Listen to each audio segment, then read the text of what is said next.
Thank you for being here. This is Christy Remmel. I am the president of the Chamber. My favorite part is to be here every Friday morning with you all. Chris? Good morning, Chamber. My name is Chris Smith. I am a financial advisor with Edward Jones, and I'm also a 23-year retired senior master sergeant from the United States Air Force. And one of the things I like to educate people on is the root word of sergeant is actually to serve. So someone who serves, and that's what I love to do. I serve those in my sphere of influence with integrity, excellence, and empathy. To leave a lasting impact on their lives and also the community as a whole. So that's really my purpose, what I love to do. One of the things that I get to do here in the Chamber is schedule our member spotlight speakers. And this week, Stuart Sax actually stepped up for us, kind of a last minute member spotlight speaker, and is gonna talk to us about himself and what he does and how he's serving his community. Stuart has a really interesting background in radio, and he kind of cut his teeth in Vietnam, kind of Good Morning Vietnam style. Really interesting story. So we're going to be able to hear from Stuart today, and hopefully Stuart will gain a bunch of listeners here on his podcast/radio show. So without further ado, Stuart, the floor is yours. Well, good morning, everyone. And I was just sitting here thinking, looking around at the screen and realizing that really everyone on the show right now is a talk show host, because you all are independent business people and you rely on talking to other people in order to make your businesses work. I've been doing this for 6 years, have my radio shows, and I realized it took me 50 years to get there.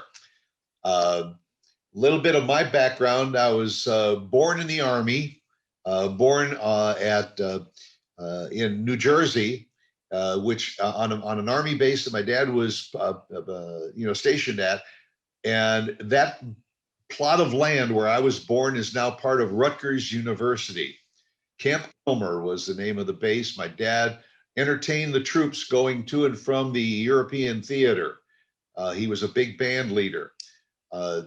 So that's where it started. But after about a year or so, my dad was retired from the Army, moved to Northwest Indiana, just outside of Chicago, the industrial center of the country.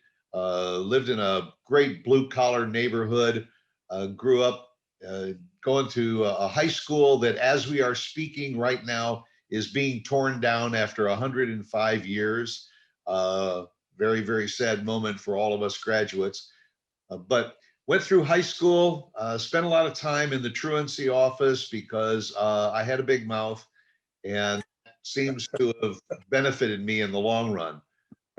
Went on from high school to attend Indiana University, where I studied broadcasting, radio and TV, production, direction, and broadcasting.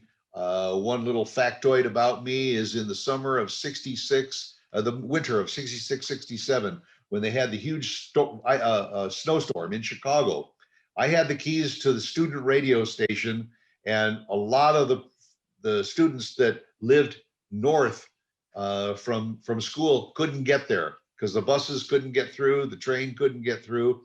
So I had the keys to the radio station. I went on the air for 42 hours straight and set, at that time, a national constant broadcasting record. One of my little factoids. My favorite song at the time was "Inagata de Vida" by Butterfly. I used to play it about every 2 hours because it was an extended length tune, and gave me enough time to go to the vending machine or to the bathroom and then get back into the studio before I had to spin the next record. So I also was in the ROTC program at Indiana University. At that time, in the early 60s, it was mandatory at most universities that you take ROTC.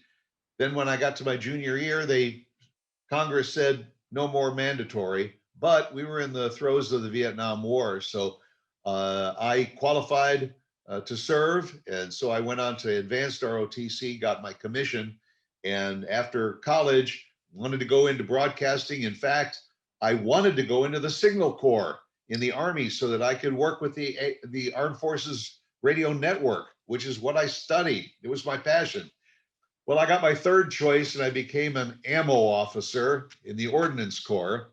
A lot of you are smiling, and I can tell that you didn't always get the MOS that you wanted. But I served in Vietnam in '69 and '70, and I was on Vietnamese soil when they landed on the moon, and when Woodstock took place in New York, I was serving over there. But so now, fast forward, I get out of Vietnam. I'm off active duty and wanted to go back into broadcasting. Well, my parents were in the women's fashion retail business. They had two stores. Mom was in one store, dad was in the other. And they had an option of going into partnering with a friend in a third store. They had nobody to run it. So my dad said to me, son, would you consider coming back and just helping us get the store open? I said, okay, Dad. I was, in between jobs at the time. So I helped him open up the third store. And the deal was I was going to get the third store open. We were going to hire a manager, and I was going to go into big city Chicago, get back into radio, get back to what I really love to do. 40 years later, my wife and I got out of the fashion retail business and retired. So I guess I got put on hold for a little while. Still worked with radio and TV stations doing commercials for our businesses, but always had that passion, dabbled in it a little bit. But we were working 6 or 7 days a week, hard time. But finally, my son, who was located in South Florida where we were, got a transfer to Dallas, Texas with his corporation. My wife and I looked at each other and said, we've been looking for an excuse to retire and move. Well, we had just found it. So we followed our son and our only grandchild here to the Dallas area. I live in Frisco. And when we got here, I realized I'm retired now. I can sit back, just take it easy. Don't have to do anything. And I did nothing for about 30 days. And I was so antsy. I didn't know what to do with myself. Well, someone said to me, what you got to do is you got to do your passion, follow your passion. What do you really love to do? What are your interests? Well, I've always been a baseball fan, not a player, not a coach like Dr. B, but I wanted to just watch baseball if I could. Somebody said, well, hey, Frisco's got a minor league team. Why don't you go check that out? I said, they got a team right in my hometown. So I went down to a job fair and I signed on to be a game day usher. And for 3 seasons, I worked with the Frisco Rough Riders, and I enjoyed it, except in July, August, and September, when the temperatures got to 105 and you're out there frying your butt off in the stands, just smiling at people saying, "Hi, welcome to the stadium." Couldn't handle it. Well, I had an opportunity. Somebody had mentioned a local radio streaming radio station, KVGI Radio, which, by the way, was started by a veteran and a patriot. And I walked into to the station one day and I said, hey, listen, I don't know if you guys need any help here, but I'm retired. I got a little time on my hands. I used to write commercials, record commercials, be happy to help you out if you need anything. And Mark Warner, the owner of the station, looked at me and he says, you know what, boy, you got a pretty good voice. How'd you like to have your own radio show? Well, I picked my jaw up off the carpet and I said, absolutely. He says, okay, give it a little bit of time, write down a couple ideas for your show and get back to me in a week or so. Next morning, 8 o'clock, I was in his office with a prospectus for my show. I said, I'd like to do a show and I'd like to interview people and call it Someone You Should Know. He says, that's a pretty good idea. Actually, I borrowed that idea from a very, very dear mentor back from Chicago, Harry Porterfield, who used to do a little segment at the end of the news on Channel 5 in Chicago. And he used to call it Someone You Should Know. And he would just do a little 1-minute thing about, a local, garbage collector or an elevator operator or something. And I was fascinated by it. I said, that's what I want to do. It's been 6 years now, over 300 people I have interviewed and have enjoyed every bit of it. In fact, as I look around the screen here, there's lots of folks right here on this chamber that I've worked with. Christy Remmel and Christine Dean, Ty Foley, who I thank for dropping in, good friend. Patrick Walker, who just booked my wife and I on a cruise.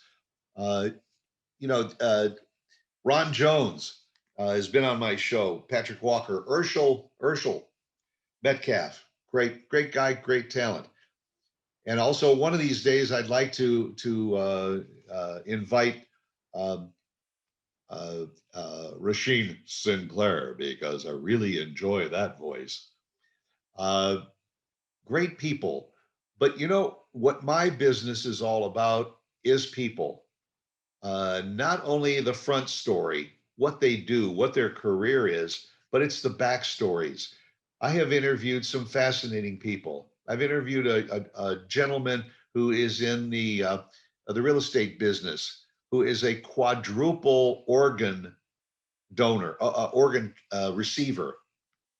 He's had probably more operations than all of us put together, and he's still got a smile on his face and doing his best to integrate into society.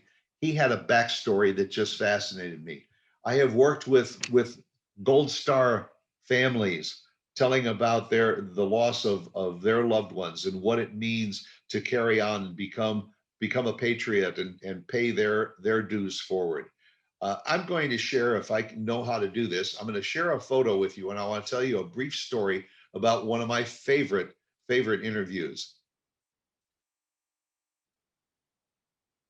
I just want you to look at this photo. And I want to tell you in a few minutes the story behind the photo. This photo was taken by a photographer named Chet Tucker. He is also a poet, and he works in corporate America, but he's had a passion for photography and poetry since he was a kid. And he puts it together and he calls it flowtography. He takes photos and then he writes a few lines of poetry about it. Well, Chet Tucker, when he was growing up, he had a best friend, Kelly. And he and Kelly, one day out in the woods, poked each other's fingers and merged their fingers together and became blood brothers. They were inseparable all through grade school, high school, and on to college. Then they kind of separated and went their ways. And many, many years later, Chet wanted to reconnect with Kelly.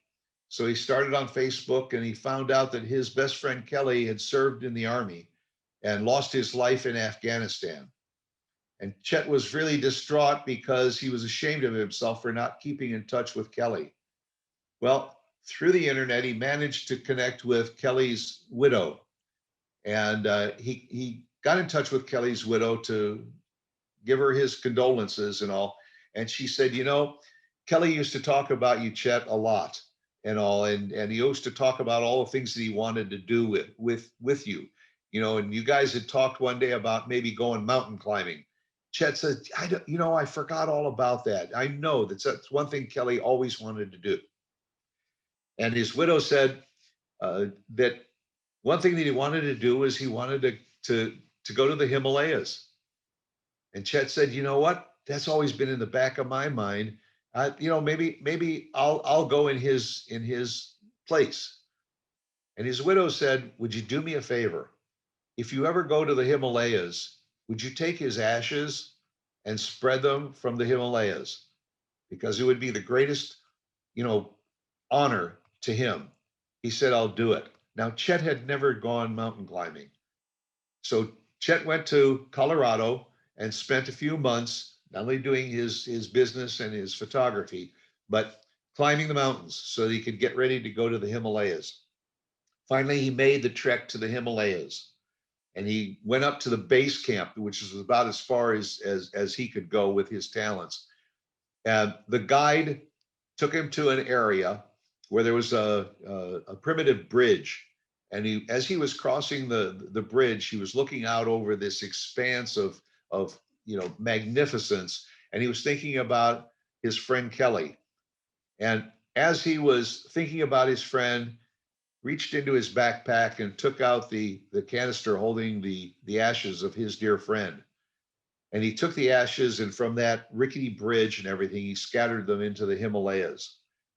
As he was walking back across the rickety bridge and all, he saw an area where there was a Himalaya red finch.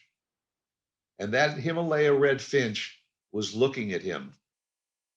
And Chet Tucker swears to this day that looking at that red bird, which you're looking at on the screen, that was his friend Kelly saying thank you. My friends, that's what I do. I talk to people, I learn about them, I share their stories, and I am glad to have shared that story with you and shared what I am and what I do. And I thank you very, very much, Chris, for inviting me to share some of my life with you. And I'll entertain any questions if anybody has any. Stuart, how can we find your show, and where do we go to listen? All right, I'm glad you asked that question, Chris. Thank you. The check's in the mail. Just go to stuartsax.com. Here, I'll make it easy for you. There you are, stuartsax.com. And I started with the Someone You Should Know show. And about a year later, I also someone that I had interviewed on my show who lost her younger sister in the Twin Towers on 9/11 became a guest on my show. And after that, I asked her if she would like to co-host a program with me. And we do a show called Something to Talk About. Also Wednesdays at 11. My show is at 10 o'clock on Wednesdays. And a couple of years later, I had another guest on my show, Brandon Navarra, who is a local freelance artist and writer. And Brandon, who is a real stitch, he and I started a program called Trash Talk. And that's every Tuesday at 8 a.m. And about 6 months ago, see, I'm a glutton for punishment. About 6 months ago, my lovely wife joined me on a show that we do on Thursdays at 1 o'clock in the afternoon called Opposite Saxes. So you can go to www.stuartsax.com and just click on the button right there, and you can watch any or all of those shows at your leisure. And you can meet some very, very interesting people on the Someone You Should Know. And I should say at this point, a big thanks to Christine Dean, because she is probably the heart and soul of my shows, helping me to develop my website and also to produce those shows. Thank you very much, Christine. Hey, Stuart, this is Ron again. What Yes. can we do to help you build what you're doing, the type of people you're looking for, things of that nature? Ron, thanks for mentioning that. I'm always open to suggestions. Now, even if it's somebody, for instance, not to take anything away from anybody that's in the insurance industry, but to talk about insurance for 45 minutes or an hour is kind of a dry subject. A lot of people know what it is and they get it because they have to have it. But I'm interested in that backstory. If that insurance guy that I'm talking to served in the Marines and served someplace overseas that was very interesting, that's part of the story that I like to do on Someone You Should Know. It's not just about focusing on the career. It's always about where you were born, where you were raised, your backstory. I've had a great time. Jeff Willey was on my show. We talked about the meager past that he came from and all, which was fascinating. And he is a big success because of his upbringing. Ron Jones has been on my show. Urshel Metcalf has been with me. Ty Foley, who's in the house this morning. Ty has been a guest on my show several times. He's also a good personal friend.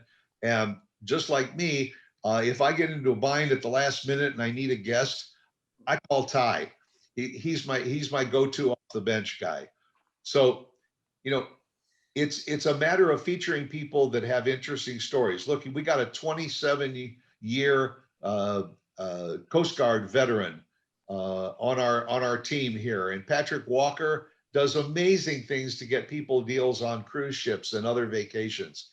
And that was the backstory. We talked a lot about cruising a week or so ago on something to talk about and all, but talking a little bit about where he was, and one fascinating point about Patrick Walker was, I think in that 27 years, you didn't spend much time at all on the water, did you, Patrick? Nope, I'm scared of the water. Other than cruise ships, I'm a plane guy. He was a plane guy. So, you know, those are the facts that you don't get anywhere but on someone you should know. Any other questions or comments? And, you know, if you know somebody that has a very interesting background, by the way, they don't have to be in the DFW area. My show is nationwide, and I interview people from all over the country because we do it on StreamYard and on FaceTime, and do it here on what are we on now? Jeez, All sorts of places. Zoom. On Zoom. Hey, Stuart. Yep. My person that I would like to recommend, I think the rest of this panel would agree, I would recommend Bernie Francis being a host, a guest on your show, because I think he has an interesting background. And I tell you what, his diversity, his age, serving on the city council, a Vietnam vet, and all those different things, what he's doing right now. I'd love to hear his story, and I will listen to the radio show. Funny you should say that, because we started an email back and forth with Bernie. We just haven't picked a date yet, but Bernie is going to be a guest on one of my future shows. I thank you for that. And also Christine Walker, I'd like to get her on to talk a little bit about her magazine, because I know she's got a good. Dave Weaver as well. Hey, look, I got, you know, the next 6 months right in front of me. We will keep you busy. Yes. And we appreciate all your support, Stuart, that you always give for the veteran community, being a veteran yourself, and how much you support our veteran business owners. So thank you for everything you do to help promote the chamber and all of our people. Yeah, and what I do on my shows really is to help promote your businesses and your place in life too. So it's very reciprocal. And believe me, I can probably get more out of it than I give. So thank you. And again, Chris, thank you very much for inviting me. Well, thanks, Stuart, for that presentation. That was awesome. I think we all learned a little bit, and I'm a podcast addict, so I'm definitely gonna go in there and subscribe.